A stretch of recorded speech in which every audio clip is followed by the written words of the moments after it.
সুপ্রিয় ভিউয়ার্স, আসসালামু আলাইকুম। আশা করি সবাই ভালো আছেন। আজকের ভিডিওতে আমরা দেখব যে বৈষম্য বিরোধী ছাত্র আন্দোলনের ৪ ও ৮ দফা দাবি কি ছিল, কি দাবি ছিল শিক্ষার্থীদের।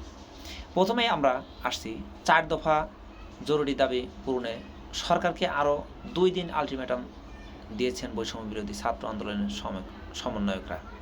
৪ দফা পূরণ হলেই তাদের মূল ৮ দফা দাবি নিয়ে আলোচনার পথ তৈরি হবে বলে মনে করছেন তারা। কিন্তু সরকার ৪ দফা না মানলে ৮ দফা দাবি নিয়ে কথা বলার কোনো সুযোগ নেই।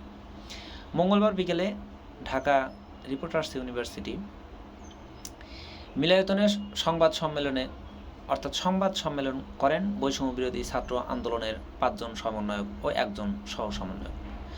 সংবাদ সম্মেলনে ৪ দফা আবার তুলে ধরেন সমন্বয়করা। প্রথম ২টি দাবি হচ্ছে ইন্টারনেট সচল করা ও কারফিউ প্রত্যাহার করা। তৃতীয় দাবিটি হচ্ছে বিশ্ববিদ্যালয় ক্যাম্পাসগুলো থেকে আইন শৃঙ্খলা রক্ষাকারী বাহিনী সরিয়ে নিয়ে সরকার ও প্রশাসনের সমন্বয়ে সুষ্ঠু পরিবেশ নিশ্চিত করে আবাসিক হল খুলে দিয়ে শিক্ষা প্রতিষ্ঠানে শিক্ষার্থীদের ফিরিয়ে যাওয়ার পরিবেশ তৈরি করা।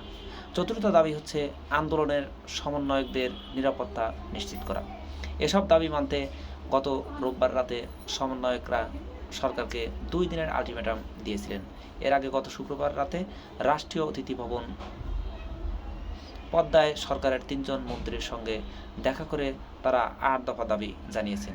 ৮ দফার মধ্যে যে বিষয়গুলো ছিল, বৈষম্য বিরোধী ছাত্র আন্দোলনের ৮ দফা দাবির মধ্যে রয়েছে নিহতদের ঘটনা তদন্ত করে দায়ী ব্যক্তিদের বিরুদ্ধে হত্যা মামলা করে গ্রেপ্তার ও বিচার, শহীদদের পরিবারকে আর্থিক সহযোগিতা, মাসিক ভাতা ও তাদের পিতামাতার মতামতের ভিত্তিতে একজন সদস্যকে চাকরির নিশ্চয়তা দেওয়া, সব পাবলিক বিশ্ববিদ্যালয়ের আবাসিক হলগুলোতে প্রশাসনিকভাবে সিট বরাদ্দ, সন্ত্রাসী কার্যক্রম বন্ধ করা এবং ছাত্র সংসদ চালু করা, কোটা সংস্কার আন্দোলনকারীদের বিরুদ্ধে করা সব মামলা প্রত্যাহার, কোটা সংস্কার আন্দোলনের সঙ্গে জড়িত সব শিক্ষার্থীকে সব ধরনের রাজনৈতিক, আইনি ও বিশ্ববিদ্যালয় প্রশাসনের মাধ্যমে একাডেমিক হয়রানি না করার নিশ্চয়তা দেওয়া, সরকারি চাকরিতে কোটা সংস্কারের দাবিতে গড়ে ওঠা শিক্ষার্থীদের একটি প্ল্যাটফর্ম বৈষম্য বিরোধী ছাত্র আন্দোলন।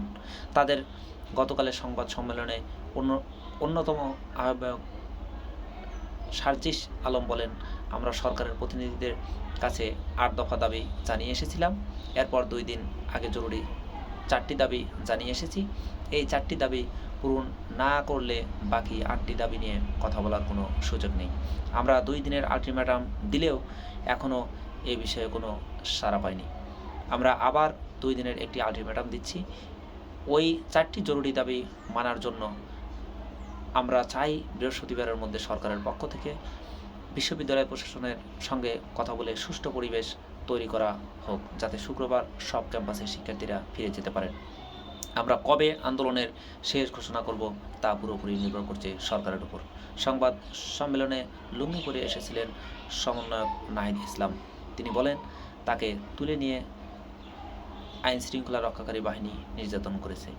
সুপ্রিয় ভিউয়ার্স, এই ছিল যুগান্তরের আজকের যে রিপোর্ট। সবাই ভালো থাকুন, সুস্থ থাকুন। পরবর্তী ভিডিও দেখার নিমন্ত্রণ জানিয়ে বিদায় নিচ্ছি। আল্লাহ হাফেজ।